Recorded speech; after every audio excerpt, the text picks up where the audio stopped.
Welcome to Community Conversations, where we will be bringing you fascinating discussions with local leaders about topics that everybody is talking about. I'm Dr. Cynder Sinclair, and I will be your host. Our special guest is Roy Lee, who was recently elected to the Board of Supervisors representing District 1. Welcome, Roy. Hey, Cynder. Thank you for having me here. Oh, gosh. We have a lot to learn about Roy. All right, so let's start with this. So Roy, I know that you own and operate Uncle Chin Restaurant in Carpinteria. Yes. You have a family, and you are currently serving and have for the last 6 years as city council member for the City of Carpinteria. So Roy, how did you decide to run for Board of Supervisors with all that going on? The same way when I decided to run for city council. Being at the restaurant every day, you hear about the complaints, the issues that your customers tell you about. So over time, I want to do more. I wanted to solve those issues that our residents have about cannabis, about housing, homelessness, and mental health. I wanted to address that, and I was not happy in our current representation, so I decided to run. So here you were, working at your restaurant every day, Yep. and people started talking. Some people could have just ignored that, but no. You listened, you paid attention, and you cared enough to want to do something about it. I did, and it's a huge undertaking, right? Nobody asked me to run, no group, no person. I went in by myself and applied and started collecting signatures. It was a huge step, but I was confident that I was able to do it. So when you say nobody asked you to run, for council, for Board of Supervisors? And council, I just want to do it because I want to serve. Just because you wanted to do it. You saw a need. Yes. And you said, okay, you stepped up and said, you can count on me. I'm going to give it my best shot. I did. I first asked my wife if I could do it. Oh, smart man. So she gave the approval, and then I did it. Well, good. And so when you look back at this last, several months, what has surprised you about the race or deciding to be supervisor, that sort of thing? The diversity of the community, not just the first district, but the whole county. When you go out knocking on doors, giving people a call, there's much more issues that you hear about besides cannabis and about housing. And there's flooding on the west side. There's fire concerns in Montecito and Upper Riviera and Mission Canyon. And in some land, they want to be heard, they want better representation. So there's so much diverse needs and wants that I have learned throughout. It's been a year now since I started campaigning. So, wow. Gosh. So, all right, so now you decided you're going to run for Board of Supervisors, District 1. Yes. And what, you just started knocking on doors so you could hear? I'm really impressed. You know how important it is to listen, to ask questions and then listen. And so there you were, knocking on doors, and what kind of reception did you get? It actually turns out campaigning at the restaurant was the most effective. Oh. Because we get, say, 100 customers a day, times 300 plus days. So you reach a big audience. That worked for me, and I was glad to undertake that. Gosh, so you did a lot of your campaigning at the restaurant. I mean, that makes sense, because here, the very people who you hear every day are coming in, and new people, no doubt, and you're once again listening to what they say. It is. I'm a better listener than a talker. I think listening is more important because you need to understand what the other people are saying. And campaigning at the restaurant, you can have yard signs, you can have campaign materials, and you give people a chance to come and see you when they want to. You don't have to necessarily knock on their door when they're doing something, whether it's having dinner, reading, and otherwise. So I was available from 10 o'clock in the morning till 9 o'clock at night, every single day. So do you think the word got around? Oh, hey, if you want to find out more about Roy, this new guy that's running for a supervisor, go over to the restaurant and talk to him. You think the word just got around and more people started coming? Yes, yes, it did. And also, I went out too. I held events at various places in Santa Barbara, in Summerland.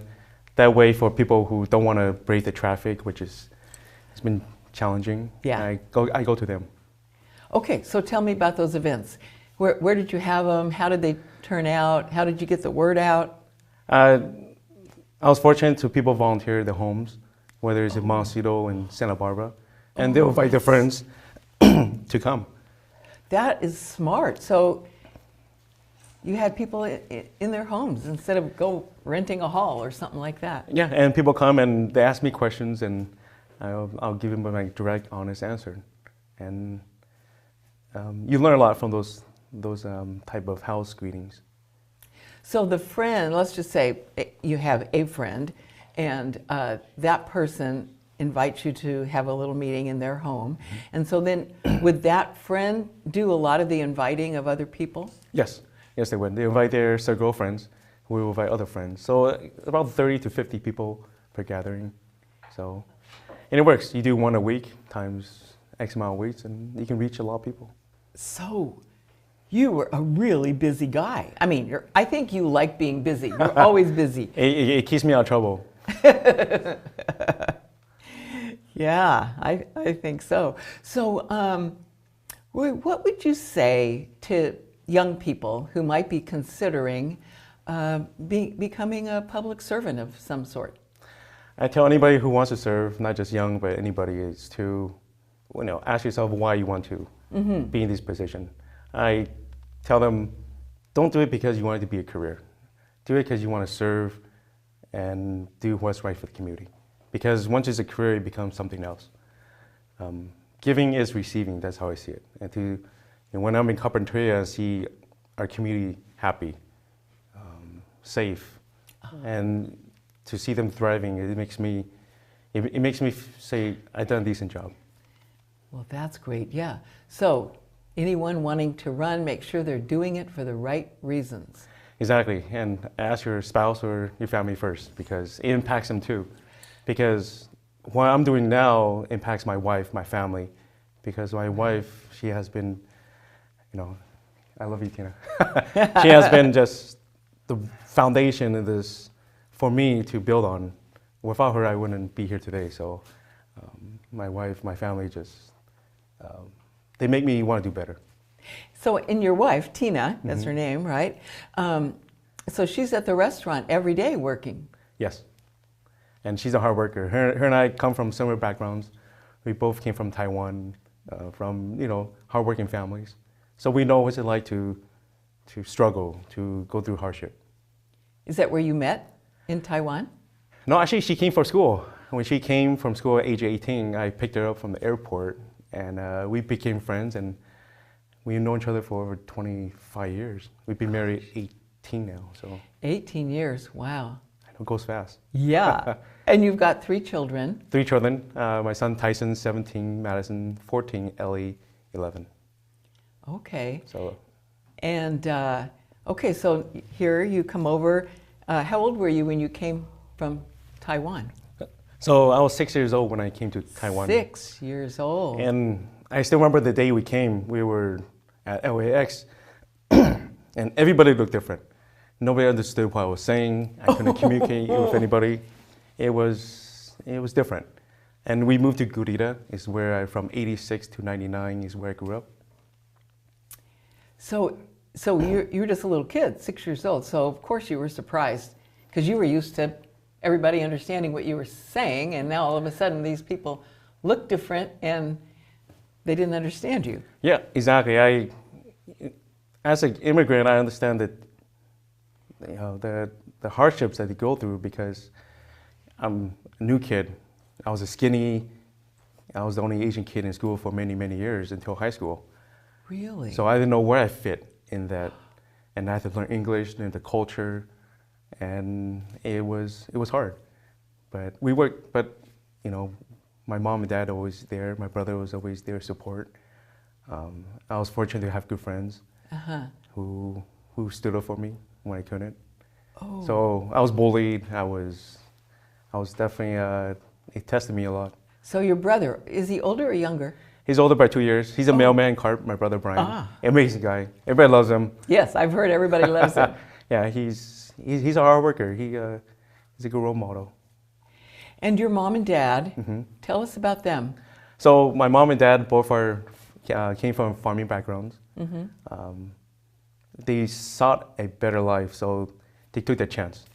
They were sponsored to come to the United States, and they took that risk to leave everything behind. And we came to this country with very little. We were poor, but we worked hard and we saved. My parents never complained, but everything that we have today, we achieved ourselves, and we're grateful for that. So, you know, I hear you talking often about hard work. Sounds like you learned that from your family. Yes. And compromise and listening. Yes. And so I think you paid close attention. Your mom and dad probably helped teach you that. They did. I started work at the age of 14. And being in a restaurant, you need help. It's hard to find employees, so what's better employee than your kids? So it was go to school and then go to work. And This was at the restaurant? Yes. Okay. I carry on throughout to this day.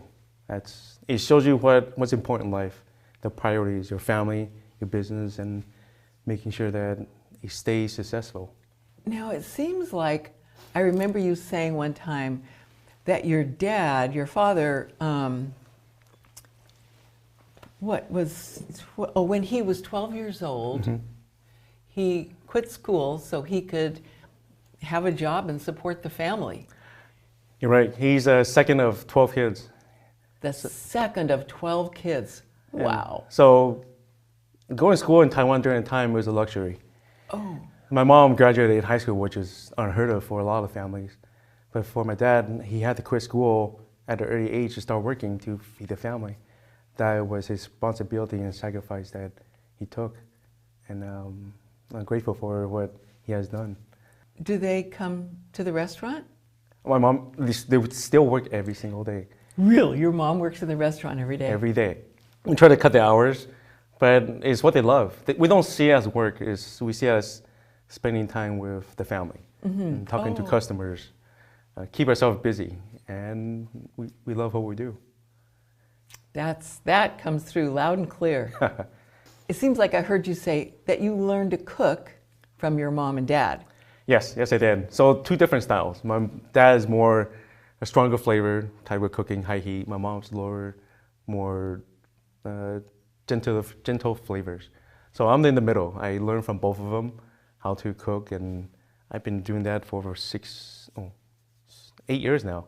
I'm in the kitchen every single day. You're in the kitchen every day? And as well as the front. So aside from when I started off washing dishes, I learned to be a busboy, mop the floors, do paperwork, pay the bills. Yeah, I learned all the aspects of running a business. And now being in the kitchen, which is challenging in itself, you learn to remain calm when the pressure is at the highest. So imagine Christmas, right? Oh gosh, yeah. Everyone wants the food, they want it now, 10 minutes ago, and you have a 3-hour wait. You learn to work under pressure. Oh gosh. And just remain calm. Oh, and just remain calm. That's an important lesson, I'd say, for being a supervisor. It is, because if I'm stressed out and angry, it shows you employees that, oh, something's wrong. So you always have to just compose yourself. Can you think of a time when you felt yourself getting stressed out and you had to have a little talk with yourself to calm down? Or tell me how that works for you inside your head. There's many times. A lot of the lessons I learned in life is at the restaurant, whether it's dealing with a difficult customer, someone who's just having a bad day and taking on you. We have a saying at the restaurant, right or wrong, always choose kind. And that's our approach to not just restaurant, but life. Kindness does help. So to be kind no matter what. Because you don't know how other people are going through their day. Yeah. They could be having bad days, so you're not there to make it worse. You want to just be kind. Well, good for you. That's an important lesson for everyone, I think. Yes, I hope more people do that. Especially this month is Mental Health Month, and recently we had an event with HopeNet and talk about mental illness and treat people with kindness. Yeah. I heard somebody say one time, or I've read it many times, I guess, do you want to be right or do you want to be happy? Both. Yeah, most people want to be right as well as happy. What about your kids? Do they work in the restaurant from time to time? We had the discussion. I want them to focus on their education and sports. Yes. My son next year will be senior. He'll be deciding where to go to college. I tell him, go to any college you want, travel the world, do things that you want to, and just live your life. Don't worry about us. We'll be fine. I don't want to say it's nothing. It was something that wasn't given to us, but we have expectations that we had to go work, that we have to stay here, that we shouldn't go out and seek other careers, because family was the priority. So I want to make sure my kids give opportunities that we necessarily did not have. So do you think your kids are learning the importance of hard work and listening and compromise, all those lessons that you learned early and so well? Do you think your kids are learning that? Yes, yes, because I like to lead by example. Show my kids, don't give up. Hard work, you can achieve everything that you want, as long as you just be honest, be truthful, just be yourself, and you can achieve anything that you will like. It's not easy though. Nothing should be easy. Yeah. That's why it's called hard work. Right. So as you look forward to the coming year or maybe two, what would you like to look back on during your term that you say, oh man, I'm proud of this, I accomplished that? What are you looking forward to? As the end of this term as supervisor coming up, I want people to know that I was someone who was honest, accessible, dependable, someone who they could call and get a response, and keep their promises. I will keep my promises. Issues such as dealing with cannabis, dealing with housing, addressing mental health, homelessness, and something I'm advocating for is animal welfare. I took a tour of the animal county shelters, and we could do better. I'm a huge animal lover. I have 2 dogs. They're my best friends. Oh. And I want to do much better for our dogs and cats and horses and rabbits and all our animals. So I want to advocate that on the board of supervisors, that we need more funding for the shelters, better policy treatments for the animals. That's something that I strongly feel passionate about. That's good. So what kind of dogs do you have? I have a Jack Russell and a Belgian Malinois.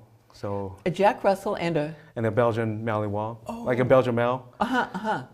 It's like shepherd, but smaller, crazier, jump fences, hates mailmans. Oh wow, that sounds great. But they're amazing. They're just so happy to see you, and as any dog lover knows, they're family, and we have to treat them as family.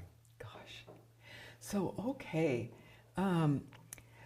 so you're looking forward to that, but what about the issues? Let's talk about some issues that are kind of in the forefront of your mind as you move into this new position of yours.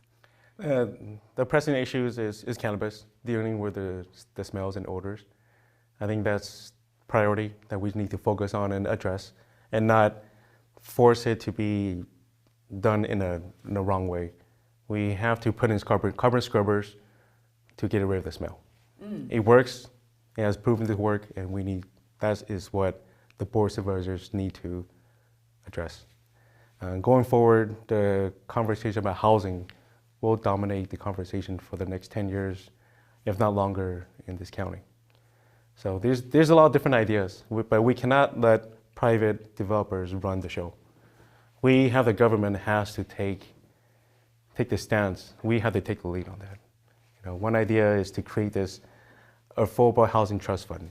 Right? It's a pot of money that we start saving, and we see say piece of land, we buy it, work with nonprofits such as People Self-Housing, Housing Authority, and build truly affordable workforce housing that we need for everybody from working at coffee shops to our teachers or first responders. That's very important. So your idea with that You know, everyone agrees that's so important, but it sounds like one of your first steps is going to be to ask questions and listen to people and their needs for housing. It is. For the past 8 months since the election, I really gone out there and really learned. Housing, not just for our community, but for businesses, is also a priority. College Hospital, Casa de Renta, all these big entities need housing for their employees. So we have to think of creative ways outside the box to accomplish that, to provide housing in a way that kind of preserves our identity in Santa Barbara and Carpinter and the surrounding neighborhoods. So as you look at your fellow supervisors, would you say they're kind of all in agreement about that issue, or maybe they're not in agreement about how to approach it, or do you see that, no, that's something that we're all going to work on together and agree mostly? So I met all the supervisors. I met Steve, Bob, Laura, and Joan. Amazing. You know, Yes, I highly respect them. And I think the mentality going in is we're here to get things done, like GSD, get stuff done, as Steve said. GSD, GSD. get stuff done. Usually the S I is like a that. four-letter word, but you know, I want to. But we're here to really solve issues. You know, get rid of the politics. Let's pave our roads. Let's focus on housing, homelessness, mental health. These really things that impacts people in our community. Yeah. And the recent conversation about farmers' wage, I'm glad that was held. Yes. You know, we can look at not just about wages and have that discussion, but the conditions on how the working conditions, as well as the farmers. You hear about farmers, about regulations. Let's talk about those too. What regulations do they want to discuss and take away possibly, so we can focus on those issues. So I think there's a win-win for both sides, all sides. Well, and the good news is you bring the perspective of a business owner from your restaurant. I mean, you know what's important there, as well as caring about the other side, the workers. It is, because our employees, we treat them as family. You know, Simone has been there for over 30 years, and we have other employees 10 years, and we treat them with respect. And I think every employer should treat that with the employees. So I do understand. When I was younger, I was an employee, now I'm an employer. So I understand. Sounds like we're pretty lucky to have you there in that position. Thank you. Let's go back to the cannabis thing for a minute. So is Carpinteria the only city that has a problem with the odor and other cannabis issues? So the odor is the main issue in Carpinteria.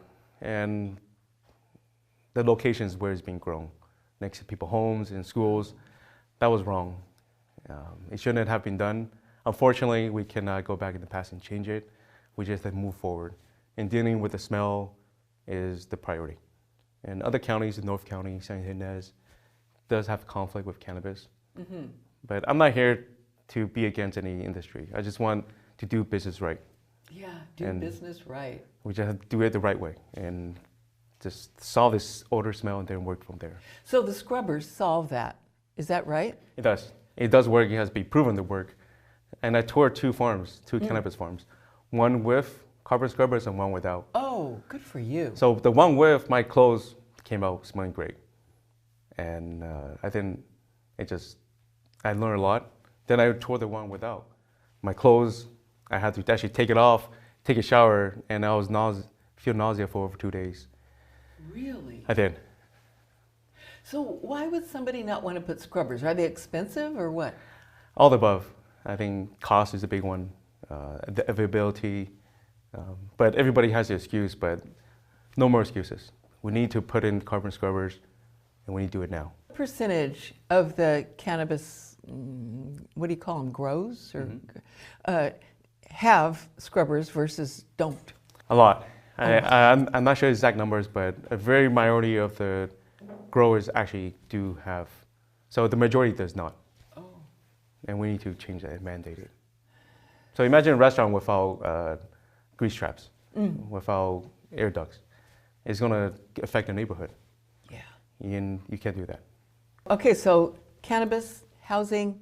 Mental health and homelessness. Okay. Those are huge issues that we all need to work together. I don't think any one person has the answer. Dealing with homelessness, I always tell myself this: homelessness is not a problem; it's a person, and we always have to remember that there's somebody's father, son, daughter, spouse. So imagine my family member being there. I want them to be treated respectfully. So, and there's incredibly nonprofits such as Dignity Moves that does a comprehensive way of helping people experiencing homelessness. Because it's not just the people that you see in encampments, it's people sleeping in their cars who have jobs. Yeah. Right? It just, the cost of living here is so high that it's challenging. And we need to help those individuals to find places where they can feel safe, where they're given resources, and give them a chance to do better so that they will get out of homelessness and find a place to live. And with services about food, just programs. There are the people who find themselves without a home, and then there are the businesses that a lot of times, especially on State Street, are challenged with the homeless being around and discouraging customers. Yeah. And then they're just the regular people in town who are uncomfortable when they see a bunch of homeless people. So how do you balance all of that? You have to work with the law enforcement. You work with law enforcement. I think that's key. Nonprofits going out there. So the way we do it in Carpinteria, we have a team. We reach out to each person and ask them, how can I help you? Okay. And over time, you build trust. Eventually, they'll be like, I want help. I want to go to that housing. I want services. So it takes time, but it can happen. And it does work. I like the idea of starting with caring for each individual, regardless of their story or situation. Because most of us are just a few paychecks away from being homeless ourselves. We have students that are homeless. Right. Sleeping in the cars, it happens. I've seen it. Yeah. So we need to give them a chance. There are successful stories, and let's work hard to make sure there's more of those. So homelessness, housing, cannabis, mental health. Let's talk about that. Now, with the challenge of Prop 1 taking money away from the county for mental health services, yes, that is going to be a challenge that we will face. But the good thing is there are grants out there that we can apply for, and funding is key to make sure that mental health services are there. But letting the public know about things such as numbers that you can call in case you do have a mental health crisis. The number is 888-868-1649. I believe I'm right. I don't know. For you. Or 866 is the 3-number code. So those numbers can help. You have professional individuals who come out and really can address it. So yeah, it's there. You just got to find it. That's if something's happening. But maybe to get out in front of that before something happens, what about, mental health prevention, let's say? So so everything's connected. Whether the Santa Barbara Superior Court, the DA's office, public defenders, the county, all that is connected because your goal is first to prevent arrest. You want to make sure that person who is mentally ill do not go to jail because jail does not help people in mental illness. It makes it worse. You want to get them into programs, prevention, diversion court to make sure that they are in places where they need to be. Because jail is reserved for the bad people, right, who committed crimes. So and also it fills up the bed really fast. So we want to diversion court. Alrighty, and then animal welfare, that's another thing that you're very interested in. It is. So I took tour of the Santa Barbara County off Turnpike. I went to the Lompoc one and Santa Maria one. It was hard. When I left each one, I was very upset. You see these German Shepherds in spaces that they can barely stand, let alone lie. Oh. And that's where they, defecate and pee and eat. Yeah. The stress for these animals is just so great. So when I left, it was just, incredibly upset. Then I had a chance to go to a place called Shallows Fund.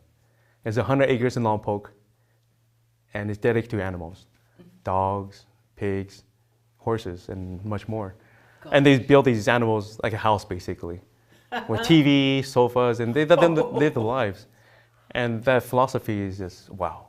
So I was back a truck, just driving there and learning so much. And what they do is amazing. And organizations, nonprofits such as Santa Barbara Humane Society are just so good at what they do. Yeah. And I just respect Carrie, and she's a CEO, director. Yes. They do so great things for animals, and I highly respect them for everything yes. they have done and continue to do with animals. So we just have to all come together and just do much more. Yeah, Carrie does a great job, doesn't she? And her team. Oh, yeah, I toured it, and I can't thank her enough for what she does.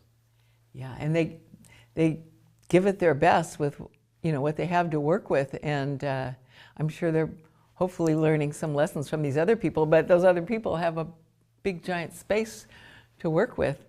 Yes, and there's much more. I'm learning more about animal services in our county, and I want to.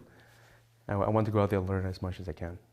And you got to where you really cared about that, what, from your own dogs? It is. Ever since growing up, I always had dogs. Oh. And the last time I cried was when I lost my dog. About 4 years ago, Jojo. He was a Bichon Frise, 20 years old. And I remember that day when that was hard. Anybody who lost an animal understands. You never forget, so. Yeah. Any other issues we should be talking about? Those are the major ones, but just being responsive, with government is important. Yes, being responsive. It is. It's who I want a representative. I want someone who's responsive, someone who answers the phone or through email. That's who I want. And so what does being responsive look like to you? So if someone calls me or emails me, within 24 hours, I want to... 24 hours? Yeah, I want a response. I'll respond to them. That's great. That's a good sort of rule of thumb to have, 24 hours. I'll try my best.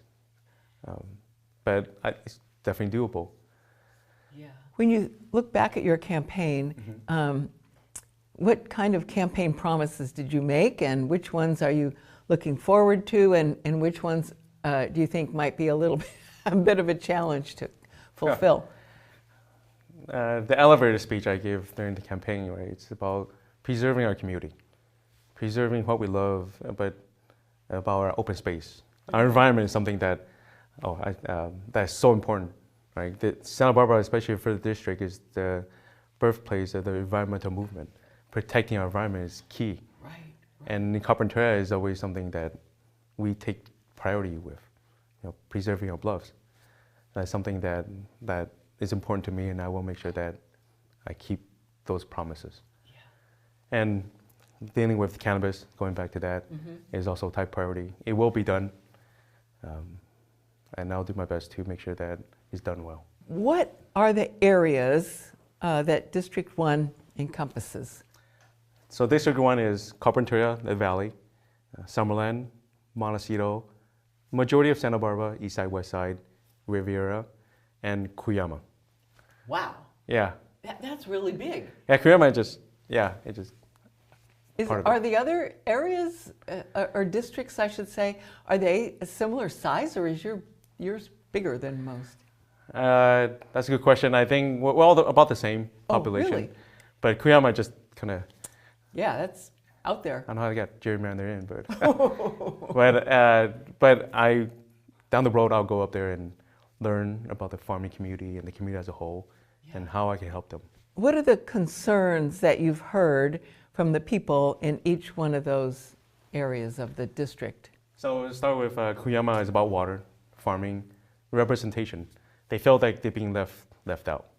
Oh, well, of course, because they're so far away. So far away, and I want to change that and have monthly meetings. And the same with Summerland, right? They feel they haven't been heard. Well, I'm changing that too. I want to have a closer relationship. And then on Santa Barbara, on the west side, we talk about flooding. We talk about improvements to the streets. dealing with homelessness, mental health, and the east side too. With the recent Boys and Girls Club, Mark Alvarado is taking over. It gives a great opportunity for him and us to turn that space into for our youth. So areas such as the Milpas, streets improvement, better lighting, safety. And in Montecito, you you have the Hot Springs Trail, right? You have oh gosh, that's a big one, isn't it? Yeah. Oh, public safety is always key. Yeah. You always have to focus on that. Dealing with projects such as the Rosewood, the Biltmore, Music Academy, Casa de Renda, who has potential things coming up. I'm going out there and meeting them and listening to all sides. Your first year is probably going to be full of learning, lots of learning. And I look forward to it. I love learning. I love listening, going out there and meeting new people. It's been one of the best experiences I had. Gosh. And so, all right, so you seem to understand the main issues of each part of your district. And yet here you'll be a supervisor of Santa Barbara County. So how will you balance the needs of your district? Well, balancing the needs of all the parts of your district is a big enough job, but how would you balance the needs of your district with the whole county? Learning about the other parts of the county, the 2nd, 3rd, 4th, and 5th district. A couple of weeks ago, I went up north and I spent a day learning about farming in North County. I went to Santa Maria, Orchid, Guadalupe. I just never been there, and it was great to learn about what they need and how I can help. It's different up there. You don't see electric vehicles. You don't see charging stations. You don't see people riding their bikes as much. Yeah. You see more, from what I saw, more gas stations, more laundromats. Just different. But this is what different kind of life. So I want to make sure the policies I set here will affect the North County in a positive way and not negative, and vice versa. So working with our supervisors, I think there's always compromise where we can meet and work together to establish better policies for everybody. When you go up to places like that, are they surprised to see you, or do they already know that you're coming? Or I try to let people know I'm coming, and I try to hold meet and greets. Okay, and well, that's good. I just want to listen and hear from what they want. And for a lot of people say they just want to be heard. Yeah. They just want a different supervisor from South County to really just work with them. And not necessarily, because they know they won't always get what they want, but as long as somebody listens, this is what they appreciate. So do you have somebody making those arrangements for you? Do you have a team that you work with? I try to do it myself, but I do my chief of staff, Wade Cooper. He helps sets it up. Oh, good. He's an amazing person. I trust him, I respect him. He's my yin to my yang, and we work well together. And I'm excited to have him with me through the experience. That's great. Yeah. How did you find Wade? How did you meet him? I called a friend, and I didn't have a campaign manager when I first started. It was just me, myself, and I. So I called a friend, and she said, I know somebody. A couple of days later, Wade came, and he's like, I'm going to be your campaign manager. I said, okay. So did you know right away that you and Wade would sort of click? We did. You can always feel that you have this good partnership the moment that you met this person. But it was not easy. We had a lot of challenges, raising money, getting the word out. My campaign was a David versus Goliath kind of campaign, right? Yeah. You have this politician that has all the money, the name recognition, support, and me, just in Carpinteria, Roy, who? Exactly. And we worked hard. It was not easy, but we prevailed. And I remember, yes, you did. I remember election night. We had about 100 people at the restaurant, and the first batch came out, and it was like, wow.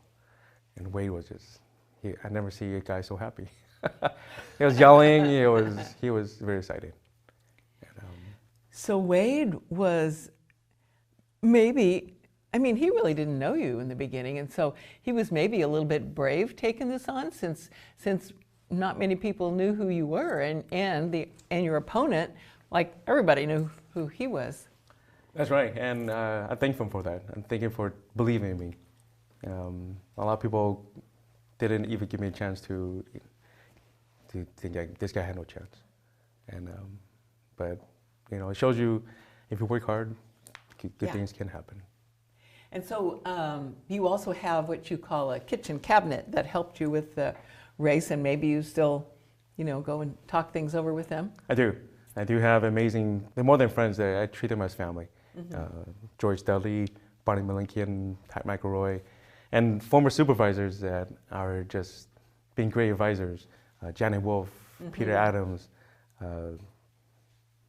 Gail Marshall, Brooks Firestone. These are former supervisors who has been so diverse, but they've been through there, so they understand, and they give me great advice about how to be the best supervisor that you can. And hearing from both sides, and every side is important because they understand. So did you know all of these folks beforehand, or you just kind of got to know them afterwards? Half and half. Most I knew beforehand, but during the campaign afterwards, I got to know them and became friends. And they're amazing people. They care. Yes, they are. They care about the county. They care about the people, and they want me to succeed. So I'm fortunate to have them in my life. And Barney Malinkian, he's part of your kitchen cabinet too. Yeah, Barney right? is amazing. He's such an inspiration and a role model to me. I'm very fortunate. Yeah, so mostly it was Barney, Joyce, and Pat were sort of the main ones, and then you very wisely added a larger group to sort of advise you. Yes, and people, Lois Capps. Lois Capps, I met her and she's just amazing. I look up to her a lot too. Yeah. So to have her give me advice about life and current, also Salud Carbajal, right? Greg Hart, Monique Nimong, it's just wow. Yes, yes. Like the dream team, they just. Yeah. Yeah, I'm very. I met with each and one of them, and they are the best at what they do. So. Gosh, you are so smart, so wise to reach out to all these people, ask questions, learn, work hard. Boy, you really have all the answers that seems like you learned coming up, learning the hard way. It is, and if I don't know answer, I'll try to find it, because I don't know everything. In life, the more you think you know, the more you realize you don't know. I don't know all the answers to all the questions, but I'll try to find out. Yeah, well, I have a feeling that all of your constituents and more will be so glad that you were elected in this stunning upset, really. And I want people to know that I come in this role as a customer-based kind of mentality. Like a restaurant. You come in, you have an issue, well, I'm here to help. How can I help you? And that's a mentality I will bring to the board. How can I help? So you come in really, as a server in the restaurant. Yeah. I'm here to serve you. Yeah.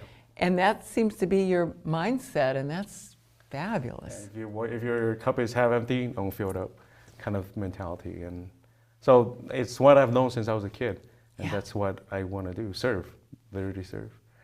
And no job is too big or too small. I will continue to be who I am, and my wife would tell me if I ever change. So she's yeah. Yes. So we have a few minutes left. So what else would you like for our audience to know about Roy Lee? I just want to tell them to contact me. If you have an issue, if you have any problems, contact me directly. I will respond. You can find me currently at my city address, but down the road, I will have my phone number and my county email.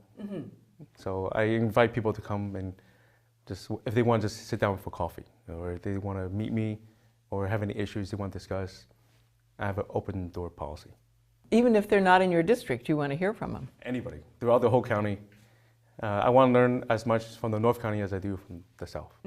Because, like I said before, policies that I've set here will affect them. And I want to do it in the right way, will it be positive. Yeah, when I read the papers, it seems like a lot of people in the North County feel like maybe they're kind of outnumbered by the number of supervisors serving the South County, and I don't know, everybody looks at things from their own vantage point. So what you're saying, I think, will be a breath of fresh air for them. It's what I learned on the city council in Carp. We have to work together as a team. That's the way we get things done. If we always have this divide, it will always be bad for the community. So working with other supervisors now, I wanted to know that I'm here to work as a team, not as groups. So I'll listen to anybody. I keep an open mind. So I'm here to work with people, not against them. Mm-hmm. So I want people to know that. So I just want to go back to your kids for a minute. One, the oldest is 17. Yes. 14 and 7. And 11. 11. Yes. 11. And so they all go to Carpinteria schools. Yep. My son's a junior, daughter's a freshman, and a sixth grader. All local, Carp High, Carp Middle School. Mm-hmm. And so you're encouraging your oldest to look at colleges and travel. And what if he comes and says, Dad, I'm not going to go to school the first year. I'm just going to travel, and then I'll go to school. What would you think of that? I said, do it. Oh. Do it. Just go out there and learn. I cannot tell my kids what to do. I'll be there to support them in their decision, because I understand what to be young ones. I didn't know what to do. I never expected to be in the supervisor role. You kind of grow into that space. So I want him to, if he wants to travel, do it. If he wants to become an accountant, a lawyer, a doctor, do it. I'll support my kids in whatever they want to do. So even though they don't work in the restaurant, which is where you learned all of your lessons, you feel like maybe they're carefully watching you and their mom to learn the lessons that you learned so well. Yeah, and leading by example, I think works. My kids do see us working hard every day, mm-hmm. and to see what we achieve.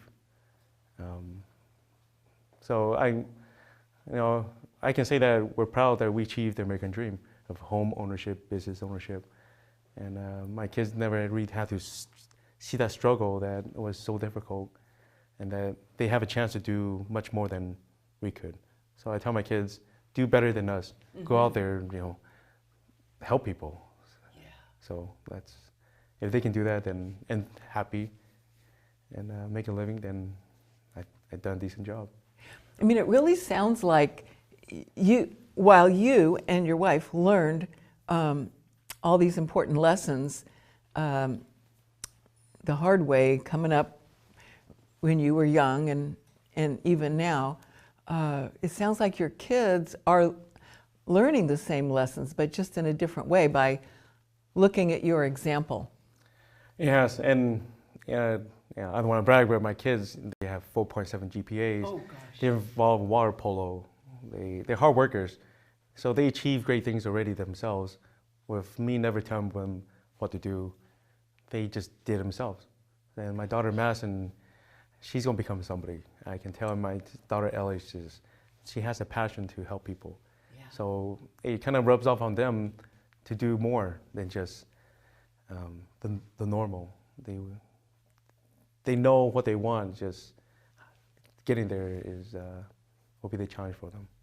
And getting there, they're going to need a lot of support. And it sounds like you and your wife give plenty of support and encouragement. We do, and my kids are so important to me.